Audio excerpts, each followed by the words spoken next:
सभी स्नेही जनों एवं सुधी साधकों को सादर वंदे। जय श्री कृष्ण। श्रीमद् भगवत गीता अध्याय 5 कर्म संन्यास योग और आज का श्लोक है श्लोक संख्या 25। आइए इसका पठन वाचन करें और फिर इसके सरल सार और भाव को जानने समझने का प्रयास करते हैं।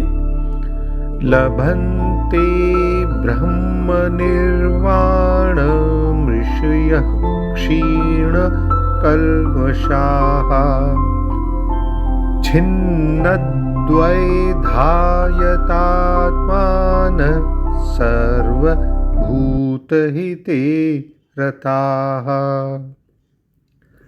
इसका सरल शाब्दिक अर्थ इस प्रकार है, जिनके सब पाप नष्ट हो गए हैं, जिनके सब संशय ज्ञान के द्वारा निवृत्त हो गए हैं और जो संपूर्ण प्राणियों के हित में रत हैं यानी लगे हुए हैं और जिनका जीता हुआ मन निश्चल भाव से परमात्मा में स्थित है, वे ब्रह्मवेत्ता पुरुष शांत ब्रह्म को प्राप्त होते हैं। यानी the seers whose sins have been purged, whose doubts have been dispelled by knowledge, whose disciplined mind is firmly established in God, and who are devoted to the welfare of all beings, attain Brahma, who is all peace. तो पहले पदच्छेद के माध्यम से संस्कृत शब्दों का हिंदी अर्थ देख लें। क्षीण कल्मषाहा, कल्मष कहते हैं पाप को, तो क्षीण कल्मषाहा मतलब जिनके सब पाप नष्ट हो गए हैं। छिन्नद्वैधाहा, जिनके सब संशय संदेह डाउट्स ज्ञान के द्वारा निवृत्त हो गए हैं, खत्म हो गए हैं। सर्वभूत हिते, जो संपूर्ण प्राणियों के हित में रताहा रत हैं, लगे हुए हैं। और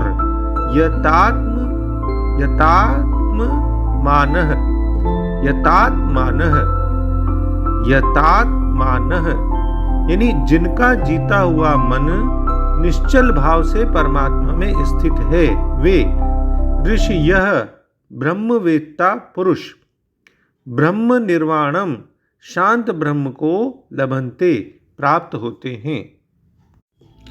तो जैसा कि आदि शंकराचार्य समझाते हैं कि और भी जिनके पाप आदि दोष नष्ट हो गए हैं, जिनके सब संशय यानी संदेह क्षीण हो गए हैं, जो जितेंद्रिय हैं, जो सब प्राणियों के हित में अर्थात अनुकूल आचरण में रत हैं यानी अहिंसक है, ऐसे ऋषि जन सम्यक ज्ञानी सन्यासी लोग ब्रह्म निर्वाण को अर्थात मोक्ष को प्राप्त होते हैं। देखिए, जितेंद्रिय होकर जब मनुष्य ध्यान का अभ्यास करता है ना, तब वह अपने मन की सभी पाप पूर्ण वासनाओं को धो डालता है, यानी उसका मन शुद्ध हो जाता है। और ये तो एक तरह के पर्दा हटाने जैसी बात है, जिन्होंने कि उसके आत्म स्वरूप को ढक रखा था और उसी के पर्दे के कारण ही तो सत्य के विषय में जो बहुत सारे डाउट्स हैं वो उत्पन्न होते हैं। तो मन के शुद्ध होने पर आत्म अनुभव भी तो सहज सिद्ध हो जाता है, आत्मज्ञान का उदय हो जाता है। तो आत्मज्ञान का उदय होने के साथ ही ये आवरण पर्दा रूपी जो अज्ञान है ये निवृत्त हो जाता है और उस व्यक्ति की स्वरूप में स्थिति बन जाती है, यानी वो स्वरूप की स्थिति को प्राप्त कर लेता है, आत्म स्थिति को प्राप्त कर लेता है। और उसके बाद जो है देह त्याग तक ज्ञानी पुरुष का क्या कर्तव्य है कि वो सभी प्राणियों के हित में लगे रहते हैं। तो सर्वभूत हिते रता मतलब मनुष्यों के कल्याण में लगे रहते हैं, आम भाषा में जिसे हम लोक सेवा कहते हैं। तो सबकी सेवा में अपने को समर्पित करते हुए ऐसा ज्ञानी पुरुष स्वयं अपने शुद्ध स्वरूप में स्थित रहता है। दूसरे शब्दों में कहें तो जो लोग संदेह या संशय से उत्पन्न होने वाले द्वैत से परे हो गए, दूर हो गए, जिनके मन आत्म साक्षात्कार में रत हैं, जो समस्त जीवों के कल्याण कार्य करने में सदैव व्यस्त रहते हैं और जो समस्त पापों से रहित हैं, वे ब्रह्म निर्वाण यानी मुक्ति को प्राप्त होते हैं। तो सर्वभूत हिते रतः इस शब्द का अगर विवेचन करें तो सांख्य योग की सिद्धि में व्यक्तित्व का अभिमान मुख्य बाधक है। अब इस व्यक्तित्व के अभिमान को मिटाकर आत्म तत्व में अपनी स्वाभाविक स्थिति का अनुभव करने के लिए सारे प्राणियों के हित का भाव होना आवश्यक है। तभी तो वो दूसरे सब प्राणियों के बारे में सोच पाएगा। तो फिर ऐसे व्यक्ति का भाव जो आत्म स्थिति जिसकी प्राप्त हो चुकी हो, वो कैसे फील करता है, अनुभव क्या करता है, उसका भाव क्या रहता है? आत्मौपम्येन सर्वत्र समम पश्यति। वो अपनी आत्मा के समान ही दूसरों में, सब में उसी भाव का दर्शन करता है। जैसे अपने कहलाने वाले शरीर में आकृति, आकार, कार्य, नाम ऐसे भिन्न भिन्न होते हैं, लेकिन फिर भी जो सभी अंग हैं हमारे शरीर के, तो हमारा भाव क्या रहता है? भाई सभी को आराम पहुँचे, किसी को कष्ट नहीं पहुँचे, सभी को सुख मिले।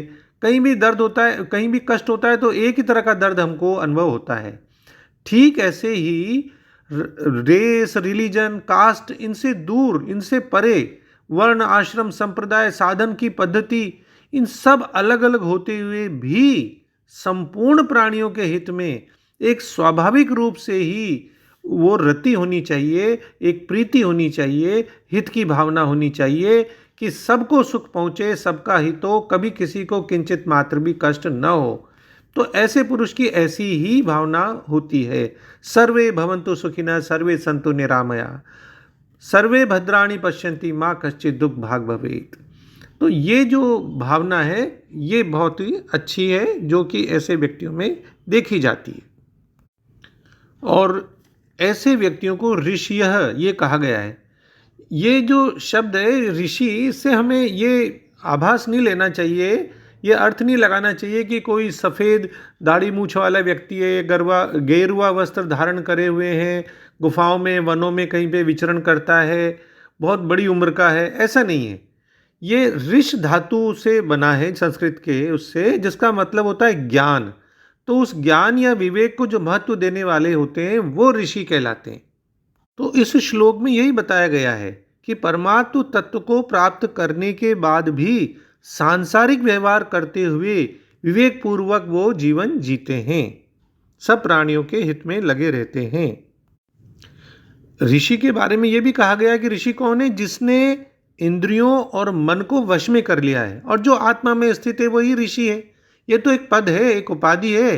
कोई भी तप करके इस उपाधि को, इसको प्राप्त कर सकता है। ऐसा नहीं है कि कोई तो इससे वंचित रहेगा। सभी व्यक्ति ऋषि की उपाधि प्राप्त कर सकते हैं। निरंतर साधना आवश्यक है। अगर निरंतर साधना है तो एक सामान्य मानव भी एक ज्ञानवान एकाकार ऋषि में, मतलब जो ईश्वर के साथ एकाकार है, ऐसे ऋषि में उसको बदल सकती है, जिसे कहते हैं ब्रह्मवित् ब्रह्मैव भवति। और ऐसे ऋषि के तो यहाँ 4 लक्षण बताए गए हैं कि जिनके पाप नष्ट हो जाते हैं, यानी मन अशुद्धियों से भरा होता है, तो वो फिर उन्हें निष्काम कर्म भक्ति ज्ञान द्वारा नष्ट कर देता है, तब पापी भी ऋषि बन सकता है। तो जिसके द्वैत नष्ट हो जाए, सभी तरह के संदेह, अनेकता का भ्रम रहता है, तो वो तो संशय में रखने वाला होता है। तो जब सत्य को जैसा है वैसा ही देखा जाए तो फिर सब संदेह दूर हो जाते हैं। आत्मनियंत्रण, जितेंद्रिय होना। ऋषि ने तो शरीर, मन और बुद्धि की सभी प्रवृत्तियों, शक्तियों पर नियंत्रण प्राप्त कर लिया है। और यह पूर्ण आत्मनियंत्रण ही तो है जो आत्म साक्षात्कार का एकमात्र मार्ग है। और सभी प्राणियों के कल्याण में वो आनंदित होते हैं। ये ब्रह्म ज्ञान का प्रभाव है, जिसे हम कहते हैं सार्वभौमिक प्रेम, यानी सभी से प्रेम करते हैं। जो आत्मा उनमें वही सब में है। जब कोई सत्य का साक्षात्कार कर लेता है ना, तो अन्य प्राणियों के प्रति उसका दृष्टिकोण क्या होगा? एक ही होगा, सभी के प्रति प्रेम। अब वो दूसरों को चोट नहीं पहुंचा सकता, दूसरों से ईर्ष्या नहीं कर सकता, उसके लिए किसी का भी भय नहीं रहे।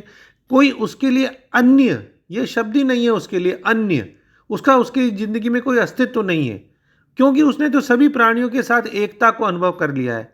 वो तो स्वयं ही सर्व है। और इसलिए भगवान इनका जो महत्व बताते हुए ऐसे ऋषि के लिए कहते हैं लभन्ते ब्रह्म निर्वाणम। वो शांत ब्रह्म को प्राप्त कर लेते हैं। लभन्ते मतलब प्राप्त कर लेना। जैसे लहरें समुद्र में लीन हो जाती हैं, ऐसे ही ये सांख्य योगी निर्वाण ब्रह्म में लीन हो जाते हैं। जैसे जल तत्व में समुद्र और लहरें ये 2 भेद नहीं है ना, ऐसे ही निर्वाण ब्रह्म में आत्मा और परमात्मा ये 2 भेद नहीं रहते।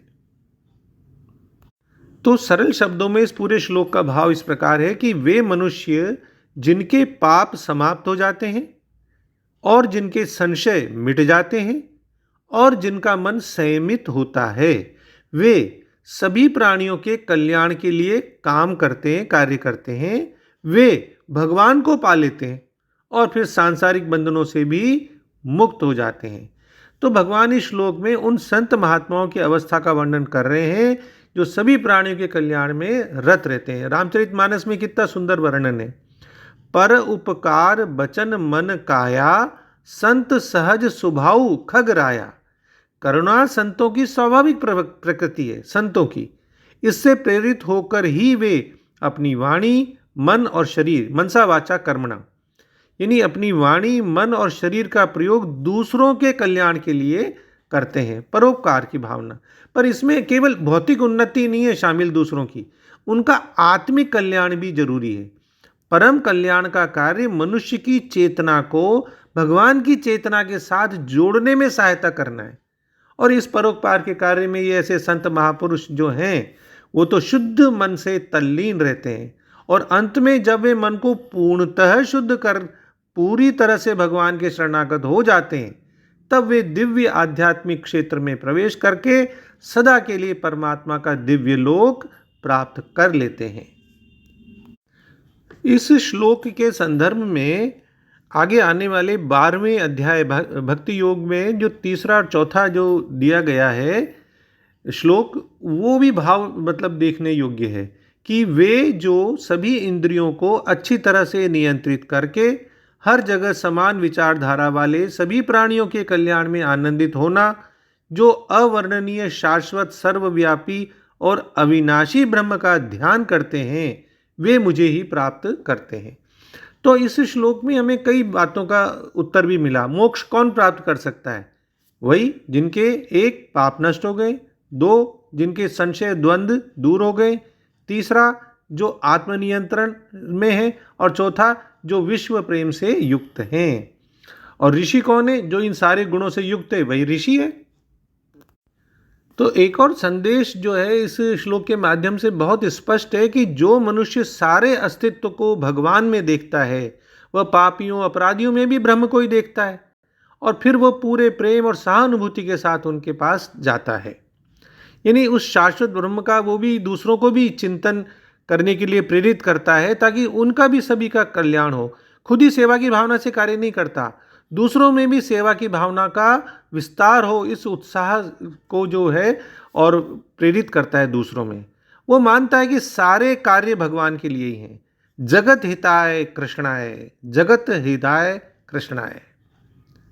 तो अंत में हम डॉक्टर राधा कृष्णन जी के सरल शब्दों में इसका भाव देख लेते हैं कि वे पवित्र मनुष्य जिनके पाप नष्ट हो गए हैं और जिनके संशय यानी द्वैत छिन्न भिन्न हो गए हैं, जिनके मन अनुशासित हैं और जो सब प्राणियों का भला करने में आनंद लेते हैं, वे परमात्मा के परम आनंद यानी ब्रह्म निर्वाण को प्राप्त करते हैं। जय श्री कृष्ण। ओम श्री कृष्णार्पणमस्तु। जगद हिताय कृष्णाय, सर्वे भवन्तु सुखिनः, सर्वे सन्तु निरामया। डॉक्टर बीके शर्मा के प्रणाम और किसी भी भूल अथवा त्रुटि के लिए क्षमा। सर्वे भवन्तु सुखिनः, सर्वे सन्तु निरामया।